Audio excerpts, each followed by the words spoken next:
Vedika, welcome to VGS. Thank you. I'm very happy to be here. You and Liggi was just like one of my favorite things ever. Thank you. I really do appreciate that. So I'm super excited to chat to you about just all things your creative career, as well as just, I guess, for everyone to get to know you a little bit more. Yeah, I'm happy. And correct me if I'm wrong, but this is your first ever podcast? Yes, this is my first ever podcast. Okay. So, I got the nerves and stuff. And how are we feeling? We're feeling excited. We're feeling a little nervous. Sometimes I have foot and mouth syndrome, so I'm really hoping that I don't have any incidents today. I'm sure you're going to be completely fine. So I would love for you to actually introduce yourself to us and for those who might not know who you are. No pressure. Hi, my name is Vedika. I am an actor. I'm from Bombay. I guess it's funny we were discussing this earlier, but I think that the reason I said no pressure is because it's such a personal question and you don't know how to always answer it. And to me, it feels like I've always been this person who's trying not to fit into a box or to have like a label to myself. So when you ask me like who I am or to introduce myself, I'm like, okay, I guess my profession is that I'm an actor, but like in my head, I'm like so much more than that, you know? But I haven't figured that out yet. So then how am I supposed to introduce myself? Yeah. But for now, I'm an actor. I would say I am also a dreamer. What do you dream about? Anything and everything. Are you one of those notorious daydreamers who's just... I do daydream a lot. Yeah. I like to daydream a lot. Whimsical in your head. Yes, very much so. I love that. So you were telling me just before we sat down that you've just been on this huge trip. So I want to learn a little bit more about what point in your life we've just caught you in. A good place, actually, a very good place. I think that this travel kind of like ties into my journey as an actor over the past 7 years. And it's a hard industry to navigate yourself into. Takes a lot of time to penetrate. And I think that it comes with its fair shares of highs and lows. A lot of challenges, but the rewards are great too, you know, which is why I'm chasing it. But I think that I have spent the most part of the past 7 years trying to build this career. And it's really hard to see the light sometimes because it's just so uncertain. There's just so much uncertainty and you're flowing, but the tide's always not taking you in the direction that you want to go in, you know. I just finished a project. At the time that I took this holiday, I had just finished a project which was making me feel like, okay, maybe I am now really seeing the light. And then when you have that feeling where you're like, okay, I think I'm getting somewhere in this pursuit that I've been on for so many years, then I sort of started questioning myself a little bit in terms of like, wait, where do you fit in all of this? You know, you've been roaming around with blinkers on about this career, but like, who are you in the mix of all of this? And I think that professionally, personally, living in the same city you've lived most of your life, like you tend to have a lot of masks or filters, or people have a perception of you, and then you want to meet that expectation, and it was just too much, you know. And I was like, okay, I need to remind myself who I am, and not even remind, like to discover even. And I had never traveled solo before. And I took off for 5 weeks to a country far, far away, Mexico, where I did not know a single human.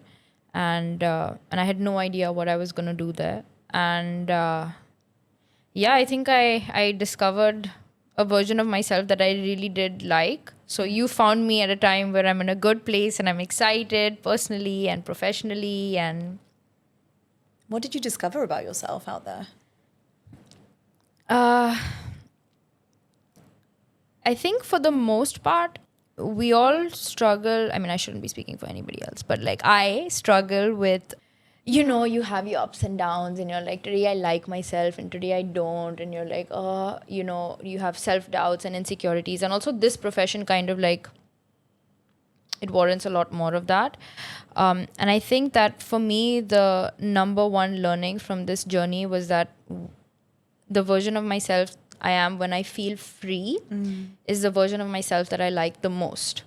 And of course, it's easy to feel free when you're traveling in a new place with nobody you know.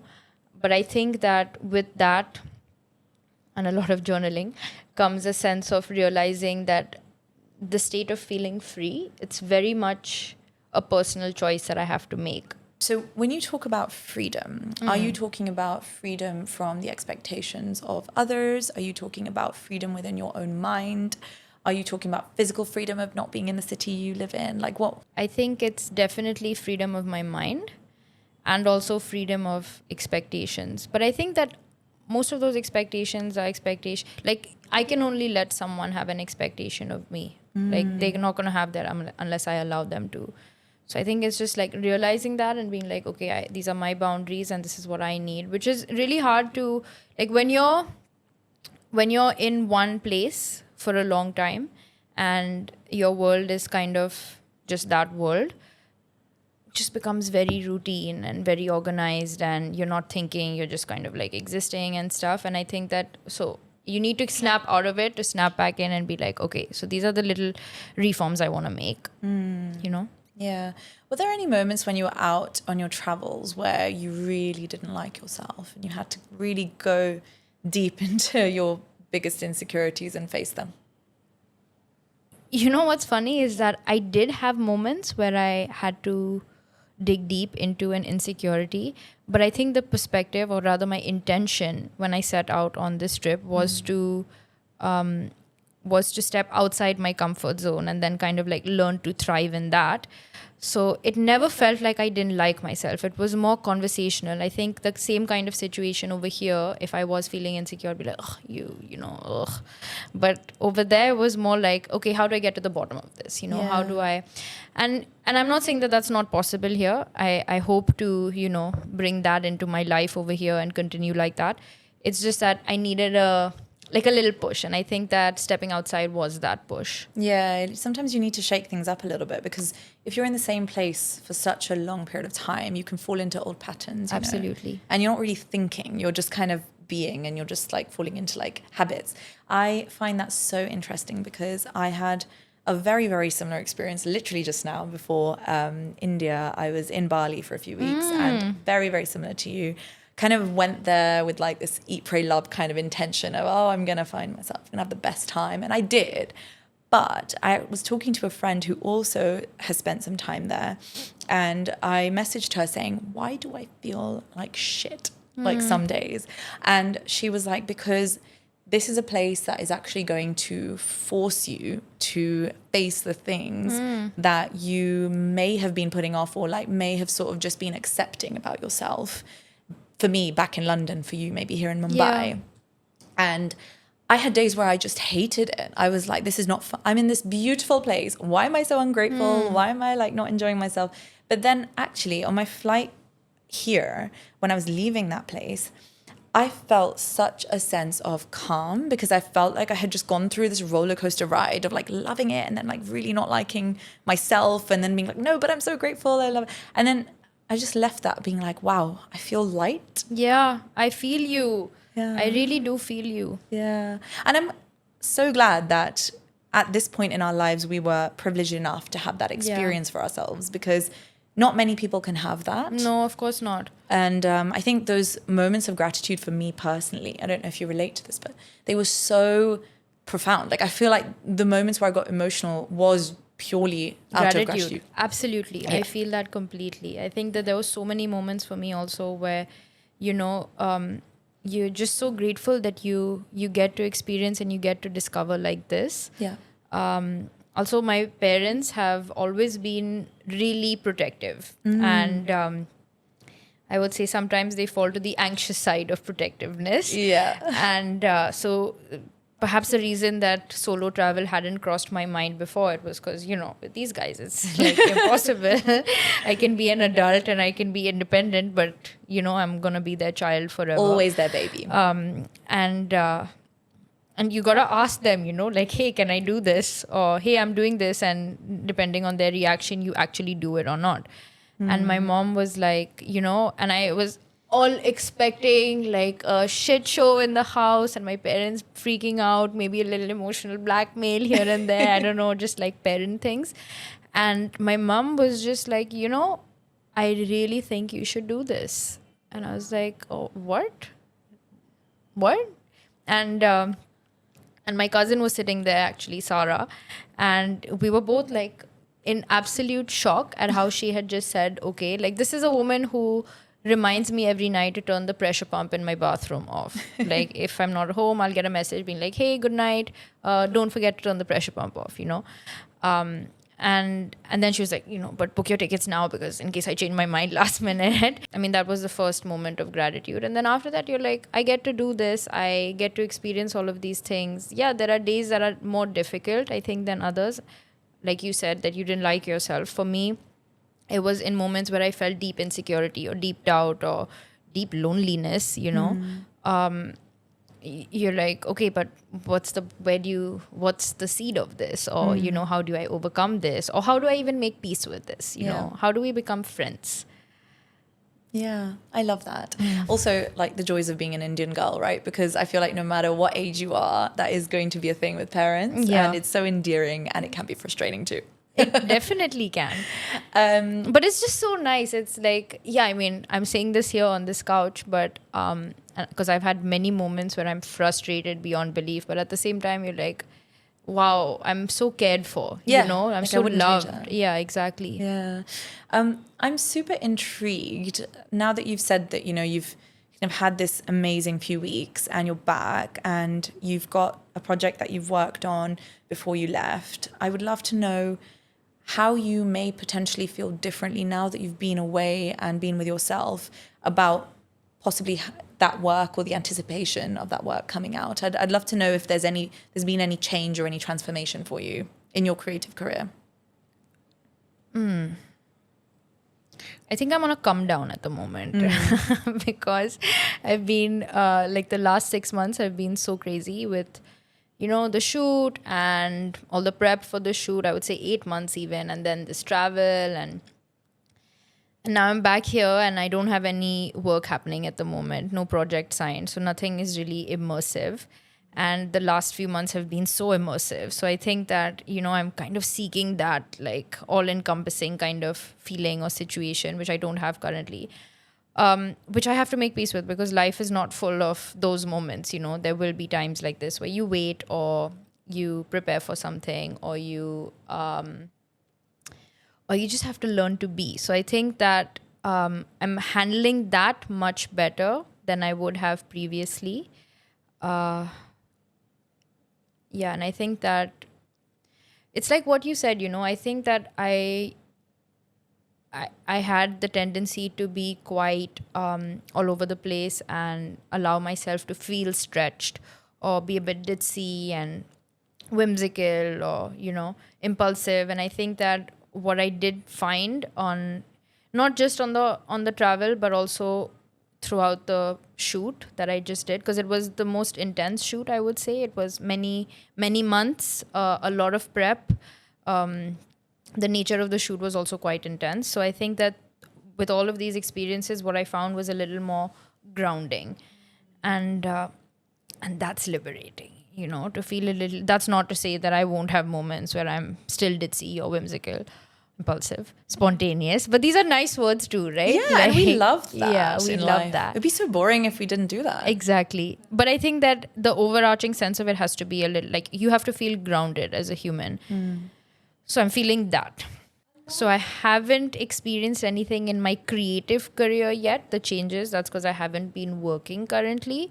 But it'll be now that you've asked me this, I'll be mindful of it when I'm working and see how it has effect. I mean, I hope it's for the better. Yeah. Otherwise it's all kind of pointless, no? Well, any kind of transformation or growth is good right? Yeah. Because that's what we are. We're evolving all the time. And actually, speaking of that, obviously, I told you at the start, and I screamed in my head a little bit about the fact that you're the girl from Liggi. And I know you probably are also known predominantly for that. Yes. But that was 6 years ago. It was. So before we get into the experience of that, what I would love to know is how have you actually changed as a creative, as an actor, as a performer since doing that shoot? So Liggi happened by chance. And I would say that I was being babysat during that process, you know. I was being looked after, and I think that the journey after that has been, we'll get to that later, the Liggi part of it. But I think the journey after that has been a lot of growing up, and growing up as a professional, and also just, you know, actually growing up, because it's been 7 years. But I think that every experience that you have, whether it's while working on a project or in the interim periods when you're seeking that project or waiting for a project or getting rejected from 100 other projects that are just maybe not meant for you, or whatever, that don't work out, there's constant evolution and growth. Someone asked me recently what my greatest vice was. And have many.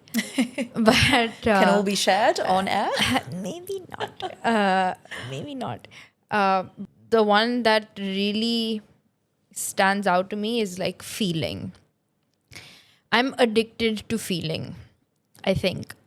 So when I daydream, as we were discussing earlier, I'm usually daydreaming about a situation because that situation is going to, in that moment, make me feel something that otherwise I'm not feeling. Like I'm sitting around at home with, you know, nothing to do, you know, and I want to feel something. So then you think of a situation that, you know, and all my daydreams are not even happy. Like some of them are moments in the future where I'm like heartbroken or sad or whatever. Movies mean the same to me. It's like they force me to feel. And I think that the thing about acting, and for me, one of the reasons that I think that this is the profession for me, or the reason that as an adult I made the decision to actually pursue it, is because it forces you to feel. And not just while working on a project, just generally. But you have to learn how to feel, and in ways that are, you know, beneficial to you, and some that are unnecessary, you know. So I think that's a lot of the change that's happened in me from Liggi to right now, because you learn to navigate your feelings better. You learn to evaluate which of your feelings are real and which of them are manufactured. And then, of course, there's all the professional stuff. How do you actually differentiate between a feeling that is beneficial and real versus one that is manufactured? Because I find that the manufactured feelings come at times that I'm ruminating. Right. You know? Yeah. Yeah. So it's associated with some state of mind that you're in. Yeah. And it's more of a mind dominant thing than an actual physical sensation. Yeah, got You know? you. Yeah, it's a perception thing, isn't it? Because Yeah. I mean, this is probably one of my biggest issues with myself that I was thinking about a lot when I was on my travels, which was I can be so judgmental of my own feelings, and I can really start to believe them, you know, because I do believe I'm quite an intuitive person. And so maybe I'm right 70% of the time, but that 30% that I'm wrong, I really believe I'm still right. But I could be very, very off. And it's feedback that I've actually received from friends as well, of like, you know, you really need to observe your thoughts and not just start believing them straight away. And it's quite a process, because I mean, it's still, I'm still on that journey. Like I'm aware of it. I'm trying to work on it, but I will fall back into older patterns. But as an actor, I would love to know how, I guess, being observant of those feelings, or, you know, not necessarily believing anything that's manufactured, has helped you in your, I guess, in your work, if at all. I think it's just about being present. I find that work that I do when I'm present is far superior to work that I do when I'm, well, not. And when you're not present, it's because you're allowing yourself to indulge your mind and a stream of thoughts that are not required at the moment. It's just as simple as that. Yeah, it really is, isn't it? There is this book called The Power of Now. Yes. Have you read it? Yes. Thoughts? I enjoyed it. I read it many years ago. Did you? In a slump. I think it might have helped me get out of the slump a little. I think it found me as well at a time. Sounds cheesy, but it really did find me at a point where I needed it a few years ago as well. And I've made it a point to actually reread it every few years if I am feeling funky, because you do forget to be present, don't you? And I'm going to go back and pick it up again, I think. Yeah. Why not? It would be interesting to see how I perceive it now as opposed to, all those years ago. Yeah. And also because I reread it like a month ago and I do not remember what I read years ago because it all felt new to me. But I wanted to move on to actually we talked about we would touch on the process of how Liggi happened, and you said it was a great story, so I'd love to hear it. Yeah, we've gone into like a philosophy I know, class. what's happened? This was supposed to be fun and chill. That's something to be said about both of our frames of mind then, if that's the conversation that we've had so far. Probably. We're not troubled, I promise. No. Debatable. Liggi. So I was in the UK actually studying, and then I moved back in 2017. And that was the first time I told my parents that I wanted to be an actor. And the truth is, I'd wanted to be an actor my whole life. I guess as a child lacked the confidence to say it out loud. And then that just progressed on through, middle school and high school. And then at some point it was like, that's a crazy aspiration to have, like, what are you talking about? So I kept that secret, like my little dream, to myself. And then I went off to university to study. And then when I graduated and I even got a job, I was like, oh, if I don't do this now, then when, And I came back and I told my parents, and they were a bit surprised, but whatever. And then I started the process. So the process really began with, so how do you act? Like I've been doing it in school and, like theater classes and just plays in school and even in university and stuff. And, as kids, we used to play acting, which is like, that's it, acting. But there's a craft to it. And, so I just wanted to kind of like dabble in that a little bit and see.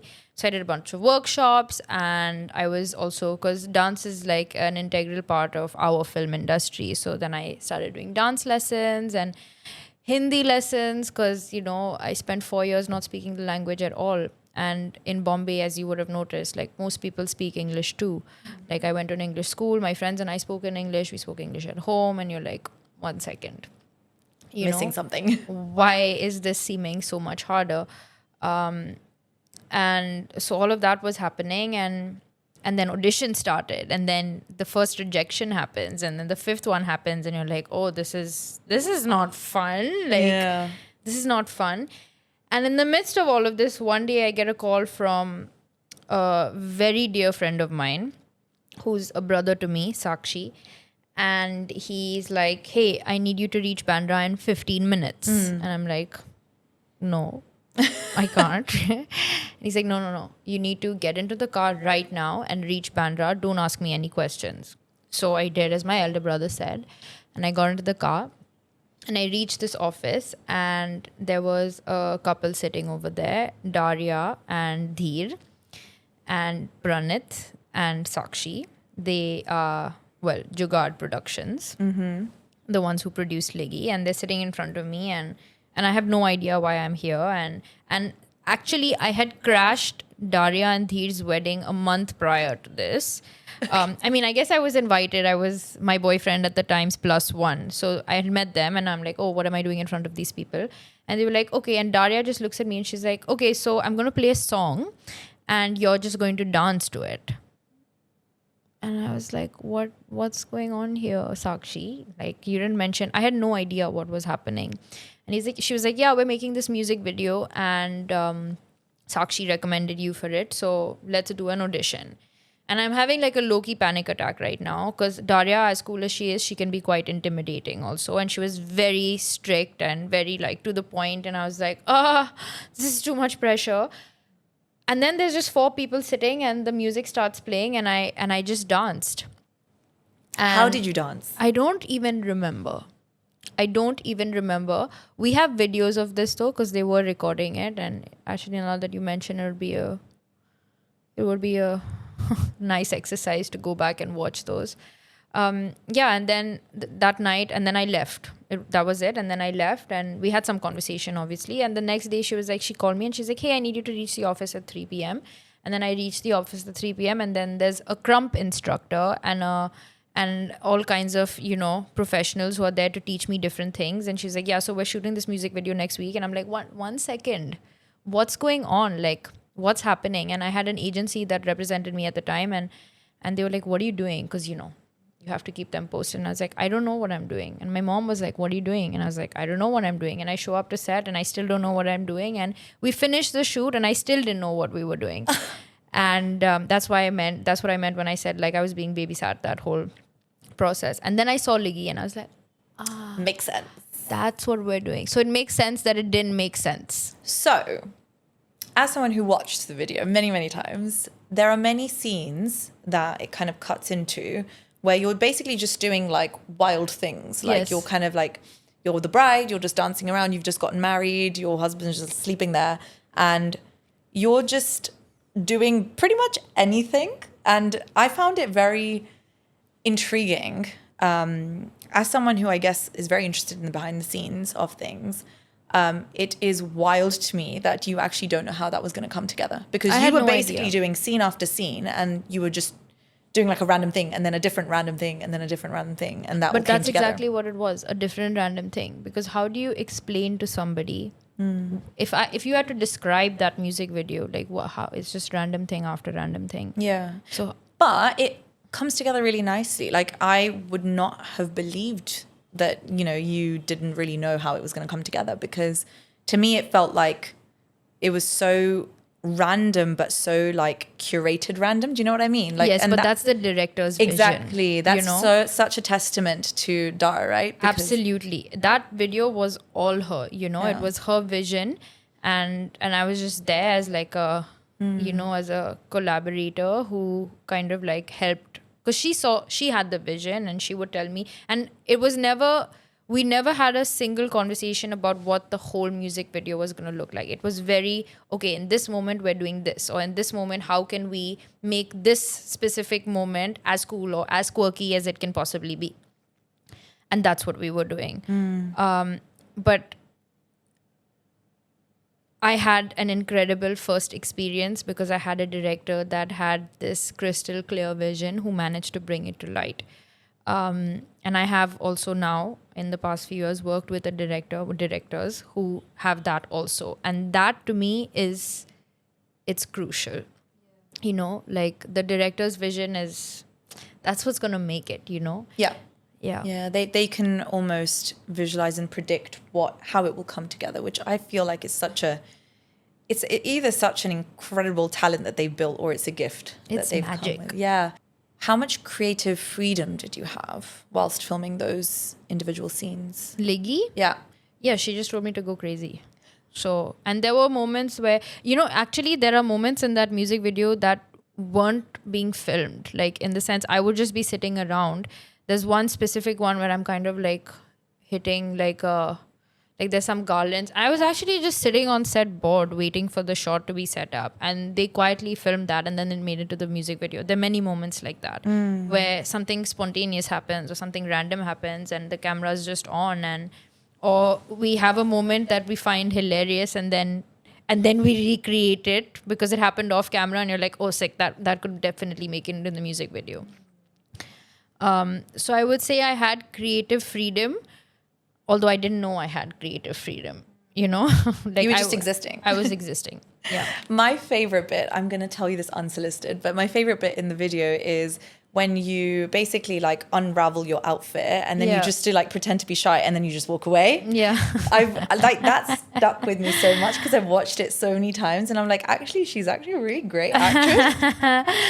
That was fun. Yeah. That was fun. It was like, you also, Daria would be like, you're so dramatic and you're feeling all of these things, and then bam, you snap out of it. I'm like, okay. That was how the direction was done, Yeah.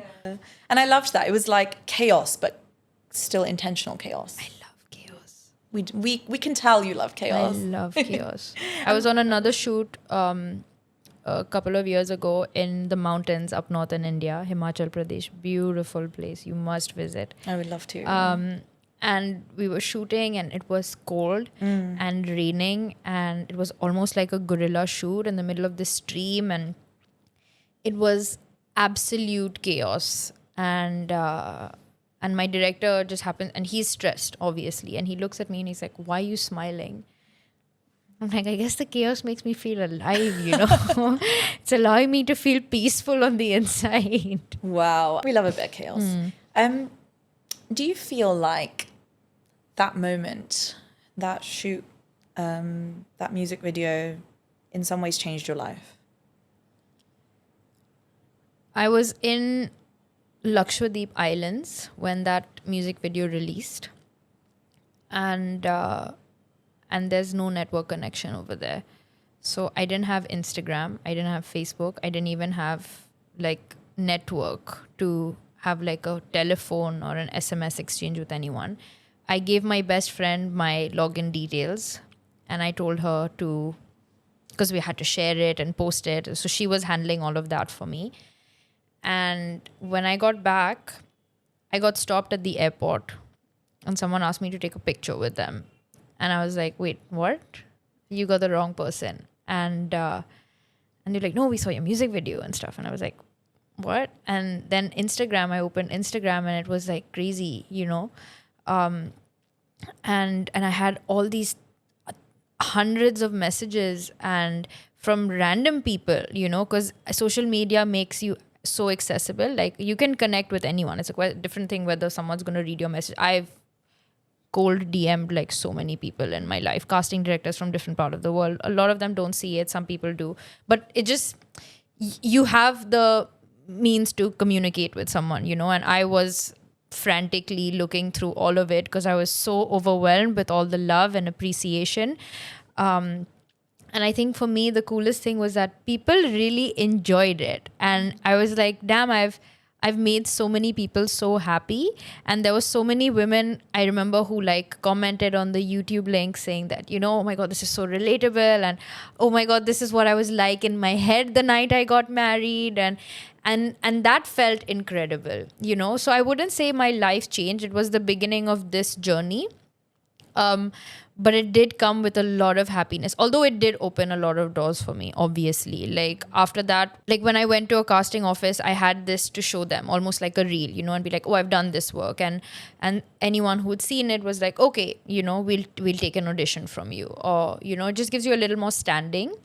And that gave me a lot of standing. And it's been 7 years and I've done other work. And till date, like the work of mine that is most appreciated is Liggi.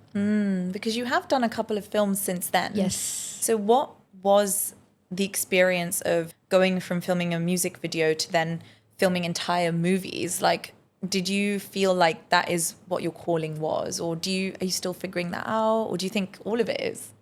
It's extremely different. Yes, you're on a film set and you're getting ready and you're standing in front of a camera and acting. But with movies, what happens is that you're building a character. With the music video, it didn't feel like that to me. It was because as I told you, right, we were just enjoying ourselves and being crazy. But no, I can't pick one over the other. Like I want to make movies, I want to live characters, I want to experience that, because that is one of the craziest experiences. Like to kind of become this other person and what it really is like exploring this person, and a lot of it is just in your head. Like the acting part of it, you're just kind of like, you're reading your script, and at least for me, that's what it's so far, I guess. what it's been to me is like you're learning about this character, and then you're figuring out what their life would be, or like how they function, or what drives them, or what their insecurities are, or what it is that makes them who they are. And while doing that, you're also forced to, you know, question yourself a little bit to make room within you for this other person. And it's incredible. Oh. Do you have any actors or artists that you kind of reference in your work? So what I mean is take inspiration from, or, you know, they do certain little things that you're like, oh, I find that quite cool, or let me take, you know, tips from that. Have you ever had people that you've looked up to in that way? I mean, I look up to a lot of actors, absolutely. I watch a lot of their interviews, and I try to learn a lot from them, because there's this process question like freaks me out. You know, I'm like, what is my process? I don't have a process. And so I try to like find out what other actors' processes are. No one shares their process. No. But I guess there's no way to have a process even, you know. So I do draw a lot of inspiration from them. Do you have any faves from when you were growing up? Yeah, I was a big Madhuri Dixit and Kareena Kapoor fan. I loved them. I used to listen to them. Like, I used to watch their music videos or song videos and dance around in the house. And my parents have like a lot of videos of me doing. It's actually surprising that they didn't know I want to be an actor. Like, After all all the that. signs were there. Like, all the signs were there.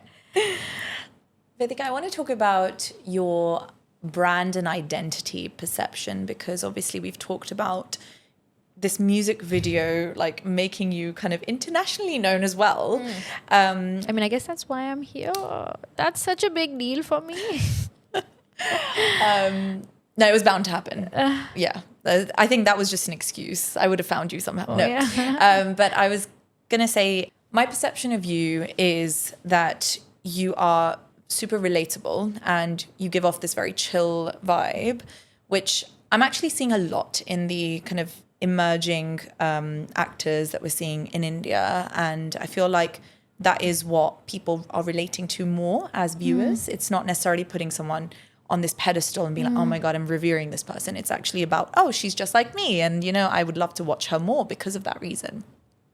Yet you also have this kind of sophisticated vibe that you give off. And I don't mean to say that they're kind of mutually exclusive, but how do you curate that persona? Or do you feel like you just exist and then people just perceive you that way?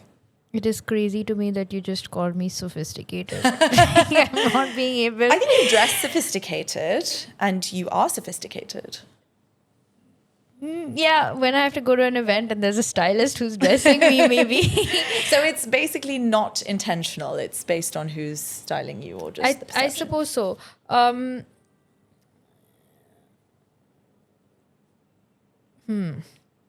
She's like mind blown right now. Yeah, it's mad to me that you just called me sophisticated.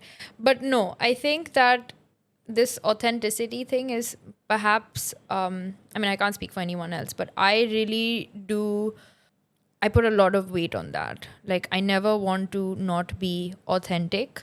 I've had a real struggle with social media over the past few years because, and my agents have a big problem with that.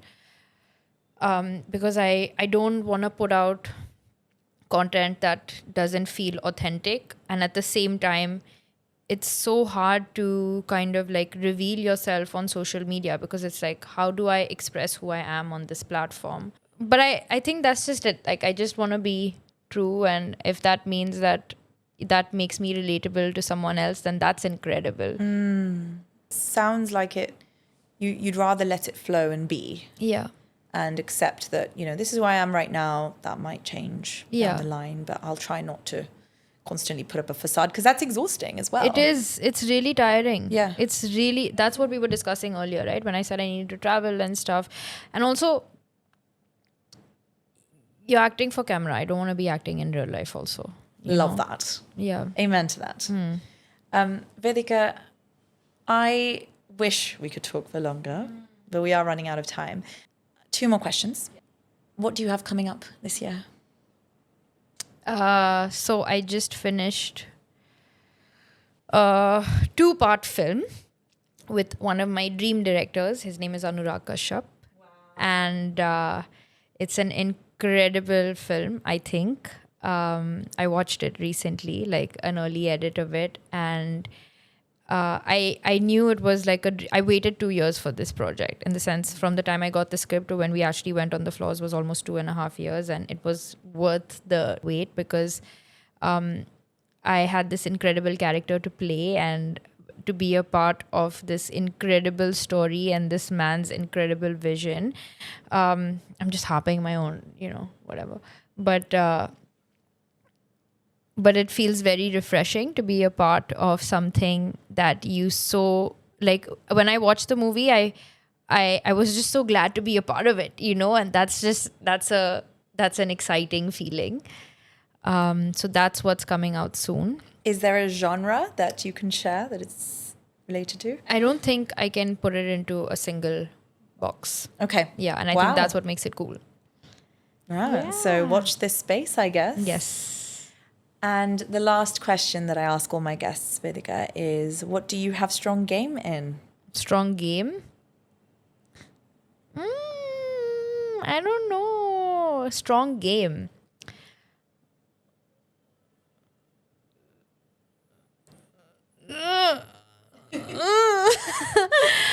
That's too much pressure. What do you mean? Give me an example. It can be anything. I make a great cup of tea. Okay, that's what you mean. Can make people feel comfortable. I have a whole world in my head that I'm living in. That's incredible. My love language is cooking for my friends. The food's not always great, but they eat it anyway. I think I give very good advice, and I think that's because I'm a very good listener. You're also very good at holding someone's hand and making sure they don't get run over on the road like you did to me. Yes. Welcome to Mumbai. Big sis vibes. Big sis vibes. Yes. I do feel like I have that tendency to become like an older, wiser, carer kind of person. Yes. Thank you, Vedika, for coming on. Thank you for having me. This has been amazing. I'm so excited for your film that's coming out this year. I'm excited too. I actually had no idea you had a huge project coming out this year when I reached out to you. But I can't wait to see you thrive on screen. And I will continue to watch you in Liggi because I will always be a fan of that music video and your work in that. But I love that because you know what? Like, even today when I go to a wedding and the song plays, there's like this part of my heart that's just so grateful that, I got to be a part of something that just mattered. And it's mattered for so long. It'll continue to matter. And so will you. Thank you. So wishing even more clarity in your mind for you and even more growth. And for you too. Thank you. And hopefully we will catch each other maybe in London at some point. Yes. And I'd love to hear what space you're in at that point. Amazing. So, thank you. Thank you. Hi, me again. Just wanted to say thank you so much for listening to this episode of Brown Game Strong. I hope you enjoyed it and got something useful out of it. If you'd like to stick around, then please hit subscribe if you're listening on YouTube. And if you're on Apple Podcasts or Spotify, you can click follow to get updated on all of the latest episodes. It helps me immensely in continuing to bring you more exciting guests and interesting stories so that we can continue to learn about all the awesome work that's happening in our community. Thank you for your support. It never goes unnoticed, and I look forward to seeing you in the next episode.